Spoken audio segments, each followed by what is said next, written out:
என்னுடைய பெயர் எஸ்.எம். ராமசாமி. என்னுடைய மனைவியின் பெயர் வந்து பர்வத வர்த்தி. எங்களுடைய சொந்த ஊர் வந்து விழுப்புரம். நம்ம நாளும் அங்கே தான் வசிக்கிறோம். ஆனால் இவங்களுக்கு திடீர்னு ஒரு நாள் இந்த மாதிரி சொல்லும்போது எங்கள் டாக்டர் துறைமுருகன் தான் எங்களுக்கு ஃப்ரெண்டு ஒருத்தர் இருக்காரு. அவர்கிட்ட போய் காமிச்சோம். காமிச்சதில் அவங்க வந்து அந்த டெஸ்ட் சொல்லுவாங்களே பார்த்ததில் ஒரு 2 நாள் கழிச்சு அது ரிசல்ட் வந்து அவருக்கு நான் இவ்வளோ பண்ணலாம் இவ்வளோ பண்ணலாம்னு சொன்னாங்க.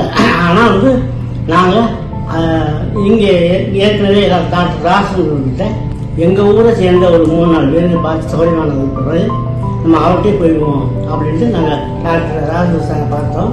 அவர் சேர்த்து பண்ணார். அவங்க மூலியமா அவர் தான் பண்ணார். அது சக்ஸஸ்ஃபுல்லாக எங்களுக்கு ஆச்சு. நம்ம கிட்டத்தட்ட 2019 6 வருஷம் 7 வருஷம் ஆக போகுது. இது வரைக்கும் ட்ரீட்மெண்ட் தொடர்ந்து இவருக்கு தான் பார்க்கணும். நல்லா இருக்காங்க, ஒன்றும் குறையில. இப்போ 6 மாசத்துக்கு ஒருக்கா செக்கப் வச்சிடுறாங்க. எல்லாமே நல்லா அந்த பார்த்துட்டு நம்ம நல்லா இருக்காங்க, வெரி ஹாப்பின்னு சொல்லிட்டார். அவர் ஹாப்பியாக இருக்கிறவங்க நாங்கள் ரொம்ப ஹாப்பியாக இருக்கோம்.